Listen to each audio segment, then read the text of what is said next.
Hola, ¿qué tal? Buenas noches, bienvenidos a una emisión más de Mesa Cuadrada. El bullying o violencia escolar, fenómeno que sin duda no es nuevo y tiene orígenes multifactoriales, ha crecido de manera alarmante en nuestro país los últimos años.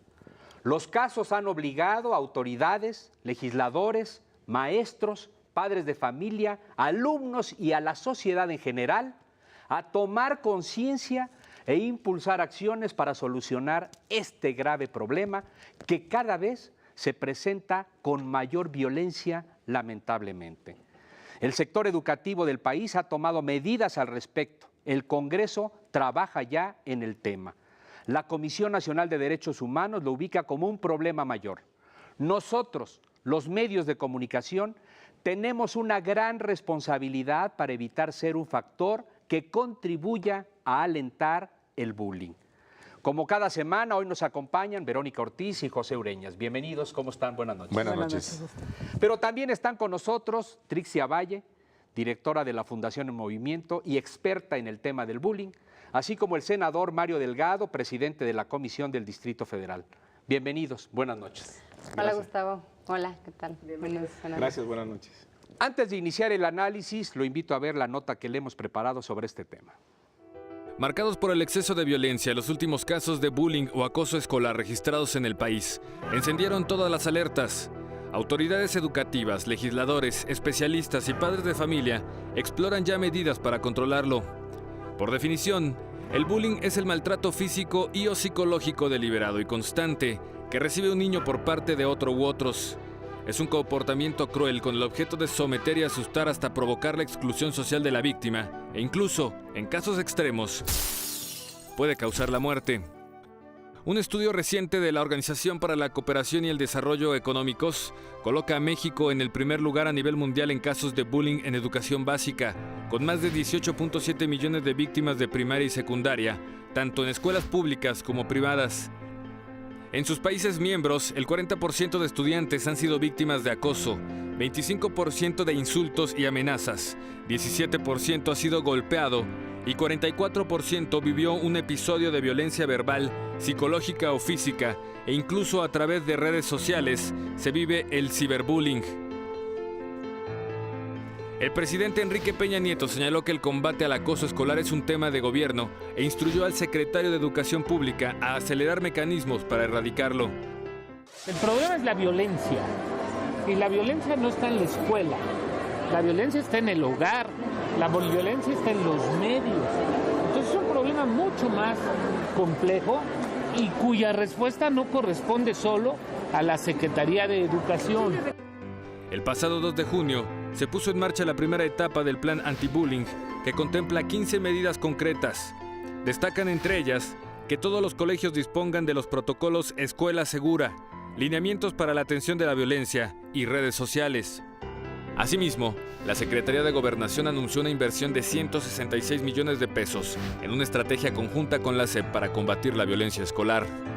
El documento que entregamos contiene 547 proyectos destinados a la infancia y a la juventud, que integran un poco más de 13.600 acciones puntuales en todo el país. La Presidencia de la República informó que en el arranque del próximo ciclo escolar se pondrá en marcha el programa piloto para prevenir y reducir el acoso escolar entre los más de 33 millones de alumnos del nivel básico en todo el país. Senadores de todos los partidos presentaron ante la Comisión Permanente una iniciativa de reformas para combatir el bullying, que incluye la expedición de la Ley General para la Prevención y Atención de la Violencia Escolar. Proponen la inhabilitación de directores, suspensión de maestros, clausura de planteles particulares y contempla multas de hasta 350,000 pesos a padres y maestros que permitan o alienten conductas agresivas. Ahí tiene usted una problemática de lo que está ocurriendo en el país. Trixia, ¿qué es el bullying y por qué ha crecido tan dramáticamente en los últimos años? Bueno, el bullying es el acoso que se da de forma constante contra alguien y con intención, o sea, que son agresiones que se dan expresamente hacia una persona. Puede ser de una persona a otra o de varias personas a otra. Es indistinto, o sea, no distingue raza, religión, posición social, estructura física ni edad, y cada vez ataca a más temprana edad.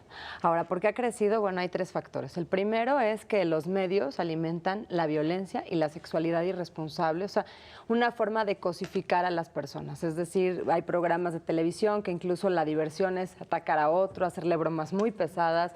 Incluso hubo una en donde Britney Spears la ponen en un baño en un baño portátil y con una grúa lo voltean cuando ella está adentro, entonces se vacía de cosas asquerosas y sale y ¿qué te pareció? Ja, ja, ja, está increíble, ¿no? Y la otra pues no le quedó más que reírse. Entonces esta tendencia empieza a hacer que los niños vean a los demás como cosas. Se confundan. Y se confundan. El segundo paso es que esta información mal encausada es recibida con niños que están en su mayoría solos, que no tienen quien los pueda guiar, y obviamente sabemos que papá y mamá hoy tienen que trabajar. Sin embargo, también es una gran responsabilidad traer un hijo al mundo, y por lo tanto ellos deben de hacerse responsables de su educación y de su guía. No hay pretextos, tú puedes regalarle a tus hijos 10 minutos al día sin interrupciones ni tecnología para guiarlo, para estar presente con ellos.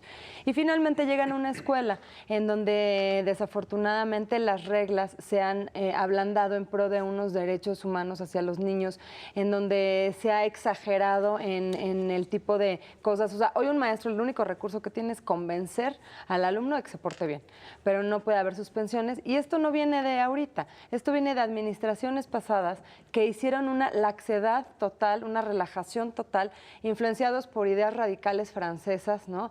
De esta apertura de que el niño es kinestésico, se tiene que mover, si no le gusta aprender historia, que no aprenda, se va a traumar si lo obligas. Y todo esto hizo que se ablandara la disciplina, que no es de ahora, es un problema que se viene arrastrando. Y como bien dice el secretario Emilio Chuaifet, obviamente es un problema de todos, que hay que combatir todos unidos como sociedad civil, como padres de familia, en donde la negligencia parental sea un delito. O sea, si no se te pega la gana de educar a tus hijos, pues que la ley te obligue.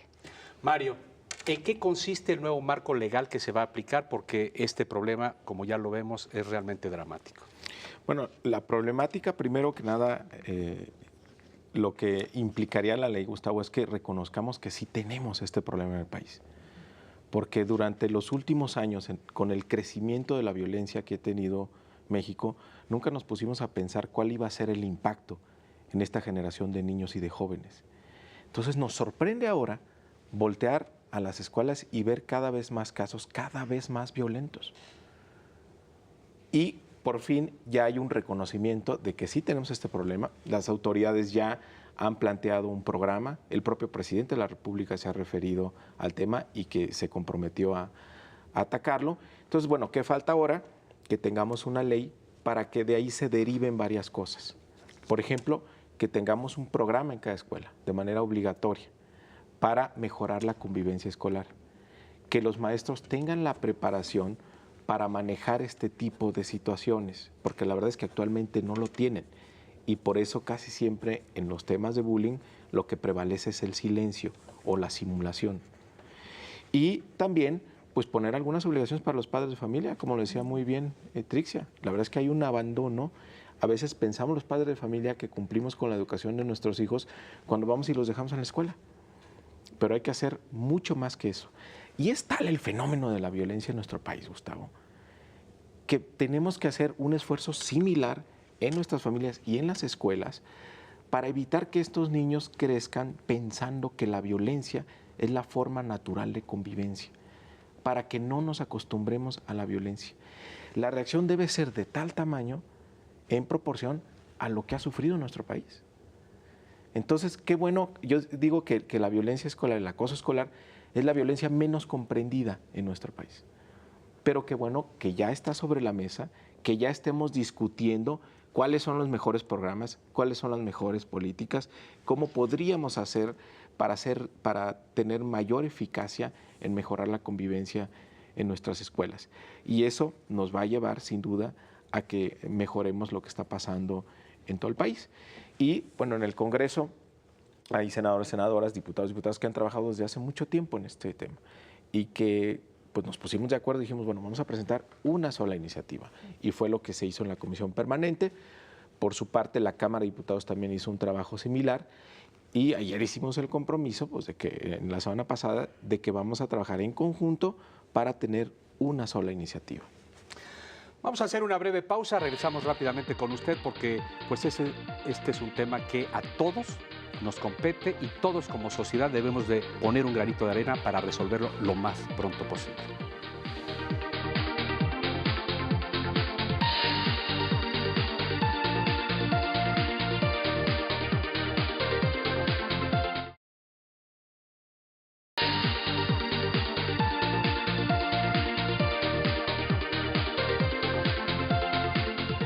Gracias por continuar con nosotros en esta mesa cuadrada con el tema del bullying. Verónica.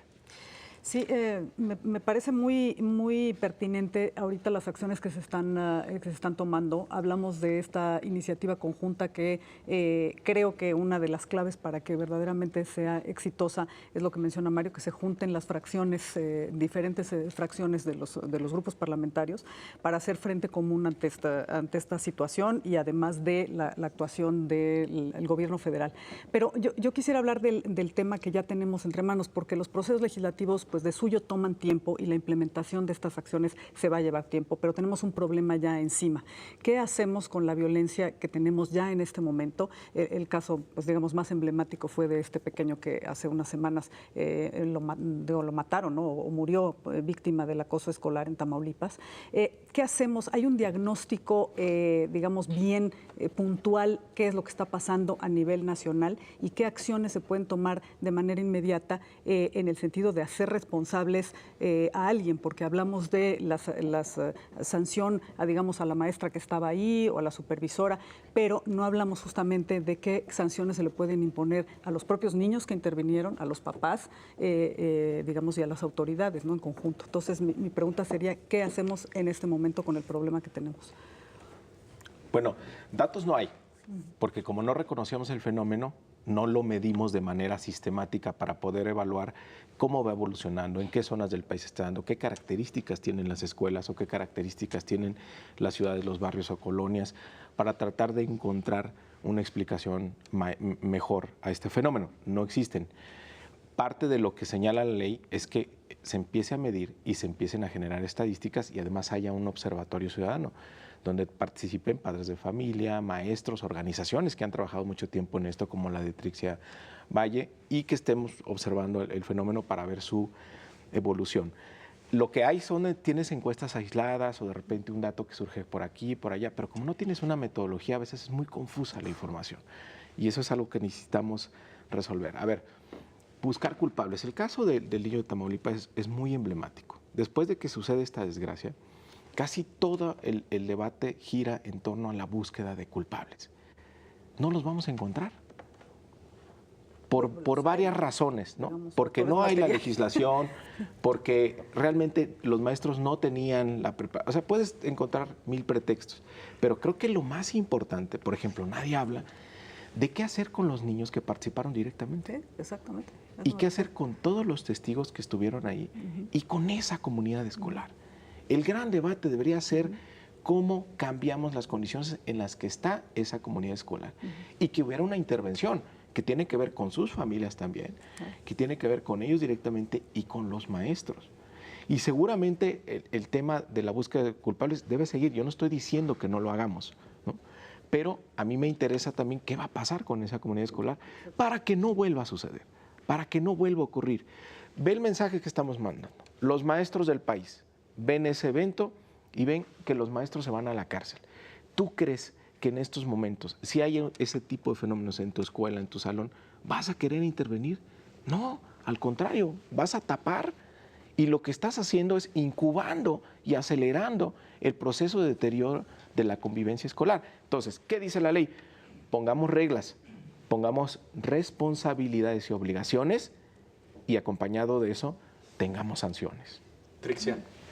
Bueno, en realidad estoy totalmente de acuerdo con el senador, ¿no? O sea, creo que estamos queriendo, o sea, ahora sí que convertir capos de la mafia a los pobres maestros, ¿no?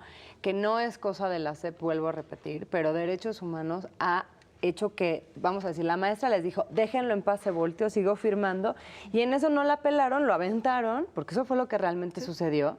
Y entonces Héctor Alejandro se estrella contra la pared, a consecuencia de ello pierde la vida, y ahora resulta que la maestra es la culpable. ¿Por qué no podemos estar de acuerdo? Porque si ella hubiera llegado a separarlos físicamente, como mucha gente me ha dicho, pues ¿por qué no llegó y los jaló? Se va a la cárcel inmediatamente por maltrato infantil, porque derechos humanos hay una gran tendencia a proteger al menor, aunque no haya razón de hacerlo, ¿sí? Entonces, los pobres maestros desafortunadamente no tienen las herramientas necesarias para poder corregir los salones de clases. Y mientras, como dice el senador, no haya temor de la autoridad por parte de los alumnos, que son los responsables directamente, o sea, porque aquí los únicos asesinos son los 4 niños que agarraron de pies y manos a Héctor Alejandro. Sin duda, este es un fenómeno global que se ha anidado en el México violento que pues traemos desde la administración pasada con la guerra contra el crimen organizado. Sí. Pero también hay un problema de fondo de la familia ahí. Ahí se incuba buena parte de los problemas con la violencia intrafamiliar. Y desde luego los medios de comunicación alentamos mucho con una tendencia muy amarillista este tipo de conductas que tristemente se traducen en el sector más vulnerable de la sociedad, que son los niños. Pepe. Sí, el caso de Tamaulipas encendió mucho las alertas, sobre todo con los maestros, en el sindicato, en la SEP. Sin embargo, los protocolos no existen. ¿Por qué se relajó tanto la disciplina? Hablábamos de adopción de técnicas educativas del extranjero, hablamos de sobreprotección a los niños, hablamos de abandono del civismo que durante un decenio más o menos estuvo ajeno en las escuelas. ¿Cómo regresar a todo esto para hacerlo de inmediato? Antes de la ley, antes de que no es asunto de leyes. La otra parte, ¿qué hacer con esos niños, en este caso ya asesinos, en el caso de Tamaulipas, que pues lo mataron, pero no puede haber nada contra ellos, ni siquiera se les envía a una capacitación psiquiátrica, un tratamiento para que no lo vuelvan a cometer? Que verdaderamente necesitan. O sea, una de nuestras propuestas es que todo niño víctima o agresor sea llevado obligatoriamente a terapia. ¿Por qué? Porque hay una gran tendencia de que el agresor, de que la víctima se vuelva agresor con una gran facilidad. E incluso hay muchas víctimas que juegan dobles papeles. O sea, yo soy la víctima en sexto de primaria y soy el agresor de los de tercero, ¿no? Entonces, por ello es muy necesario que se le dé terapia psicológica y la oportunidad de ser un buen ciudadano. O sea, ahora sí que el propósito de la educación es crear buenos ciudadanos, como lo dijo Sócrates hace millones de años, ¿no? Entonces, bueno, millones, pero miles de años. Entonces, al final, no hay que perder ese sentido. O sea, la ética, los valores se deben de vivir, el civismo se debe de aprender para entender, y también nosotros proponemos un reglamento, que también el senador me parece que proponía un reglamento único, pero nosotros agregamos que sea enunciativo, o sea, que diga, prohibido pegar chicles, prohibido aventar la mochila en la cabeza, porque hoy los niños no tienen la distinción entre el bien y el mal. Entonces hay que volver a poner, oye, decirle groserías a tu compañero está mal, aventarle la cabeza al excusado está mal, y cosa por cosa, para que no quepa la duda y los niños puedan estar en un marco de derecho y de legalidad que permita a todos garantizar, valga la redundancia, sus garantías individuales, cosa que hoy no sucede en las escuelas. Mario, el Distrito Federal y el Estado de México son de los más vanguardistas en esta materia. Sí, en la ciudad existe una ley desde enero de 2012, me parece una ley que a mí me tocó impulsar, yo era secretario de Educación en ese tiempo en la Ciudad de México, y teníamos el programa Escuelas sin Violencia en la ciudad, donde la experiencia de ese programa de atención nos llevó a formular la ley. Ahora, cuando llegamos al Senado retomamos esas experiencias junto con la de otros países para proponer un marco que fuera más eficaz, que tuviera más impacto. Y creo que lo que está proponiendo va a tener un impacto importante. A ver, Pepe, preguntabas, protocolos de actuación, pues no existen. No hay. Digamos, si tú ves la currícula de los maestros, la preparación que tienen, bueno, es estrictamente académica, pero este tema va más allá.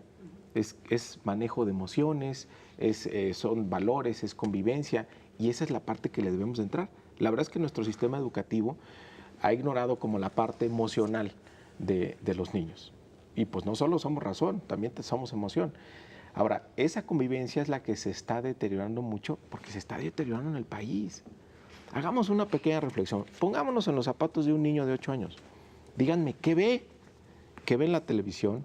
¿Qué ve en sus videojuegos? ¿Qué escucha en la radio? Bueno, ¿cuántas veces nuestras pláticas familiares, cuántas veces terminan en la violencia? Ese es el mundo que les hemos creado. Entonces, no les podemos decir, ellos teniendo ese aprendizaje, que lo reproduzca y entonces lo sancionamos. Tenemos que nosotros cambiar ese ambiente y irnos a los valores, o sea, al fondo del tema, a enseñarles que esa no es la forma natural de relacionarnos, que tienen que relacionarse a partir del respeto a los derechos humanos, de la tolerancia, de una cultura de paz, pero tenemos que enseñárselas a los niños para que lo aprendan y tengan esos valores. Y entonces, pues no tengamos que estar como sancionando demasiadas conductas, sino que tengan su convivencia a partir de valores que no permitan la violencia. Vamos a hacer una breve pausa, regresamos rápidamente con este interesante y preocupante tema, sin duda alguna.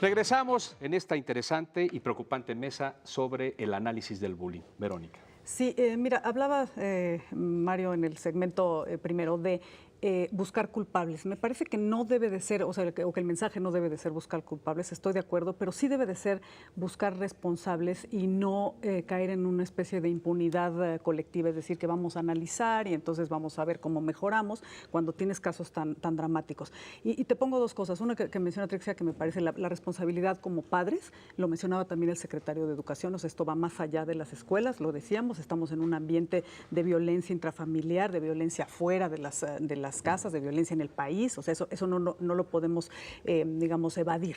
Pero sí hay una responsabilidad tanto de padres, porque estamos hablando de niños que deben de estar a cargo de adultos, en teoría, entonces estamos hablando de padres por un lado y de maestros por el otro.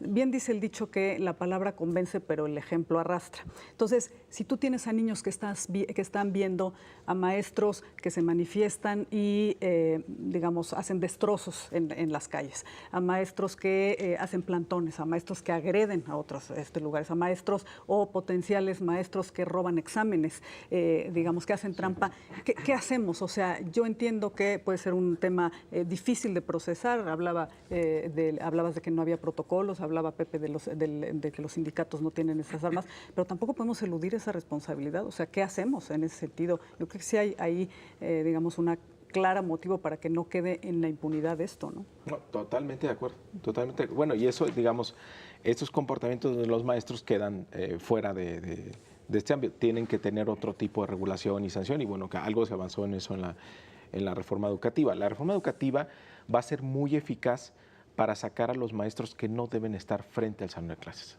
Eso sí va a ser eficaz. Ahora, ¿cuál es el problema en la reforma educativa? Que no te mete a un sistema de desarrollo profesional que te garantice tener a los mejores maestros. Pero bueno, a ver, en el corto plazo, sí es algo que mucha gente reclama, decir, bueno, pues se oye padrísima su ley, pero en el corto plazo, ¿qué va a pasar? Bueno, en el corto plazo sí va a tener un impacto.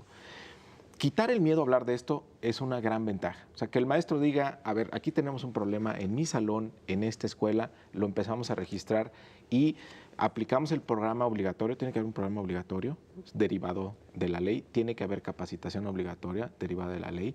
Los padres de familia tienen que atender los llamados de la escuela, si no serán sancionados con una amonestación pública. Trixia habla de negligencia parental, me parece un concepto interesante. En Estados Unidos, por ejemplo, casi toda la ley descansa sobre eso. El padre es responsable de lo que haga el hijo, directamente responsable. Entonces obliga, como consecuencia, al padre de familia que esté mucho más atento, mucho más cerca a lo que está haciendo su hijo. Sanciones. A ver, yo, escuela privada, sé que tengo problemas de acoso escolar, y lo que hago es taparlo y decir, no, aquí no pasa nada, aquí no pasa. Van los padres de familia, oye, mi hijo le está pasando. No, señora, aquí no, eso es afuera, aquí no. no, si no garantiza, eso quiere decir que no garantiza la seguridad de los niños, por lo tanto no puede operar como escuela privada. Se le tendría que quitar el permiso. Si es escuela pública, bueno, los maestros son servidores públicos, entonces ahí hay omisiones que están cometiendo y también tendrían sanciones como la suspensión y demás, y más si es el director de la escuela, que es lo que pasa ahorita, es el patrón que vemos, todo el mundo lo oculta. Entonces, la ley serviría para decir, bueno, vamos a hablar de esto. Medición, estadísticas de esto, que haya un observatorio ciudadano, que haya una red interinstitucional, es decir, que el gobierno entre de frente a esta problemática para poder enfrentarlo. Creo que el mensaje de la ley es que es un problema de todos, grave, que tenemos en nuestro país y que ya es tiempo de que lo enfrentemos.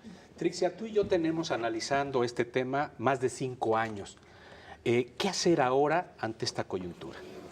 Bueno, yo creo que lo importante es que el presidente Peña Nieto, desde siendo gobernador, tenía el interés, ¿no?, primordial. Incluso la doctora Elba Cárdenas, que ha estado cerca del tema, en el DIF es prioridad, ¿no? O sea, creo que estamos con todas las herramientas, la buena voluntad de legisladores, como que todos estamos unidos.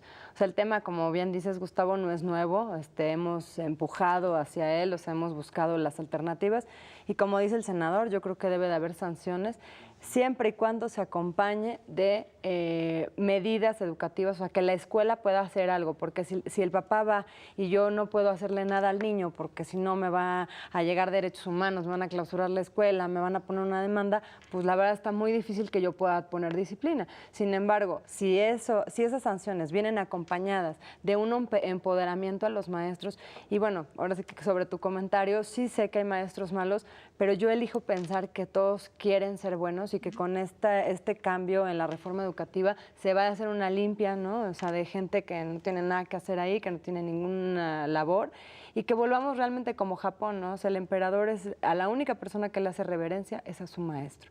Yo lo que les recomiendo a los papás es preséntate con el maestro de tus hijos, dale un voto de confianza, dile, maestro, estoy aquí para apoyarlo el primer día de clases. Faltan 3 meses, podemos prepararnos psicológicamente y no llegar con el bastón a patearlo, ¿no? Así de, claro, porque usted, o sea, porque eso enferma el ambiente escolar. Sí. Pregunta para el senador.